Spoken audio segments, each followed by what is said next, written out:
Le cas chinois est intéressant parce qu'il fait cohabiter libéralisme économique et une certaine rigidité politique. Et je pense que la France doit apprendre de l'exemple chinois.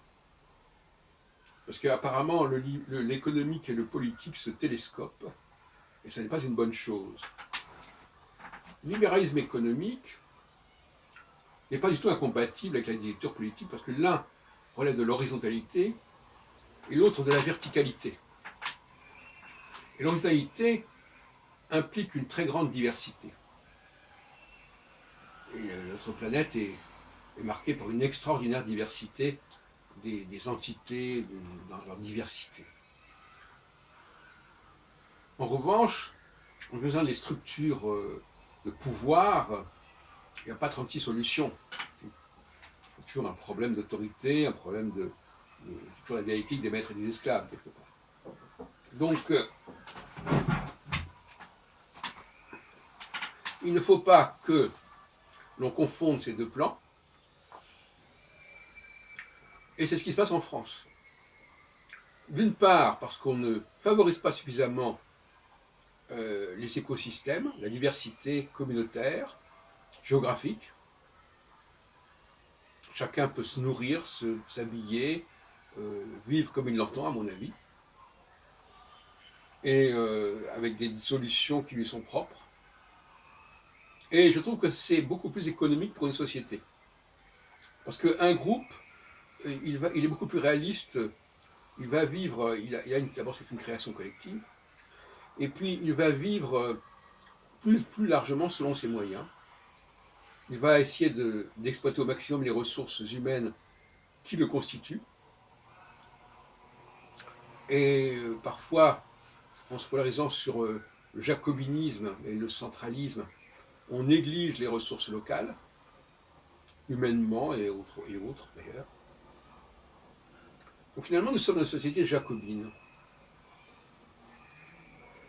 Et une société jacobine n'est pas une bonne chose pour le libéralisme économique et pour l'économie en général. Parce que ça généralise des comportements, ça incite à des mimétismes, ça incite à des revendications du genre nous on veut la même chose que les autres.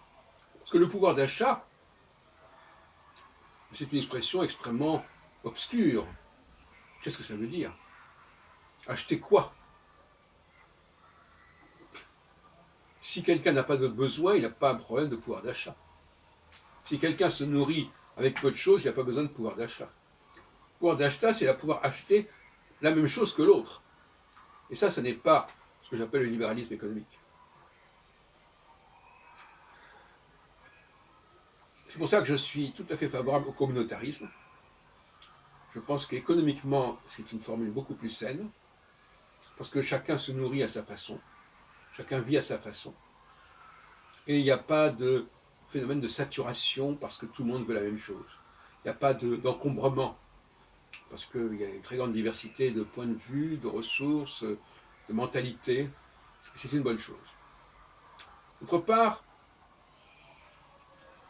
toutes les structures politiques, elles sont elles-mêmes, au départ, des ensembles créatifs. On annexe des pays, on conquiert des pays, et inversement. Il y a des pays qui sont conquis. Tout ça, ça crée de la diversité. En France, les immigrés font partie de cette diversité. Ils augmentent cette diversité, ça devrait être une richesse. Ils devraient arriver avec leurs pratiques, leurs solutions, leurs procédés, dans tous les domaines, vestimentaires, culinaires, agricoles, etc. Il ne s'agit pas d'unifier tout cela, au nom d'une certaine égalité. Et, d'autre part, il faut diviser pour régner. Le fait, par exemple, de ne pas distinguer les hommes et des femmes, c'est une très grave erreur politique. Parce que ça permet aux hommes et aux femmes de s'unir. Or, comme on dit, n'est-ce pas, il vaut mieux diviser que de se rapprocher, rassembler. rassembler contre soi, ça n'existe que lorsque l'on a un modèle unique, unidimensionnel, comme dirait Marcuse. Dès que vous avez une très grande diversité de populations, eh bien, elles ne vont pas s'entendre entre elles, elles ne vont pas se coaliser, et elles n'auront pas les mêmes attentes, les mêmes solutions, et donc tout est bien, qui finit bien. Je rappelle encore une fois que un pays qui est capable d'accepter la diversité en son sein acquiert une très grande richesse humaine. Et un pays qui n'a qu'un seul modèle s'appauvrit humainement, socialement, économiquement. Ne serait-ce que parce que la diversité à l'intérieur d'un pays va faire écho à la diversité dans d'autres pays. Donc, plus on a une offre diversifiée au niveau des exportations, mieux ça vaut. C'est bien connu. Donc le modèle chinois, qui fait cohabiter, d'ailleurs, il n'y a pas qu'en Chine, la cohabitation d'une sorte d'État qui encourage la diversité économique, la diversité sociale, avec une certaine rigueur au niveau hiérarchique. On retrouve ça dans la Kabbale.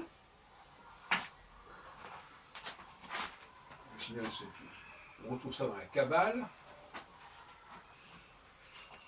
Là, j'ai sous la main l'ouvrage d'Alexandre Safran, la Kabbale chez Payot, avec l'arbre séphirotique, le din et le chesed, la Gevura, qui est le din, qui est Gever, qui est l'élément masculin, et le chesed, l'élément féminin. La Gevura qui est verticale, et le chesed qui est horizontal. Il faut être tolérant par rapport à la diversité des pratiques, des communautés de fonctionnement, et très exigeant dans le respect de la hiérarchie, de l'autorité. Et on retrouve cette dualité chesed, Gevura ou chesed din, comme on dit parfois aussi, rigueur et miséricorde, etc. Rigueur pour le din et la Gevura, miséricorde pour le chesed et la Gedoula. Et donc cette division, elle est fondamentale au niveau de la compréhension de notre modèle social. La Gedoula et la chesed, c'est l'horizontalité, donc on va diversifier les langues, on va diversifier les religions, on va diversifier les pratiques dans différentes villes, etc. Et la Gevura et le din qui va exiger un ordre républicain, comme on dit, un ordre égalien. Ça, ce sont des choses évidentes. Donc, la question des gilets jaunes révèle justement ce manque de dualité entre libéralisme économique et rigidité et rigueur politique. Et apparemment, il y a une porosité entre les deux qui est tout à fait regrettable. Et je dis, encore une fois, que le grand problème, c'est de croire qu'il n'y a qu'un seul et unique modèle, et que donc tout le monde a droit aux mêmes choses. Et tout le monde peut acheter les mêmes choses. Voilà. Et ça, je trouve que c'est absolument mortel pour les sociétés.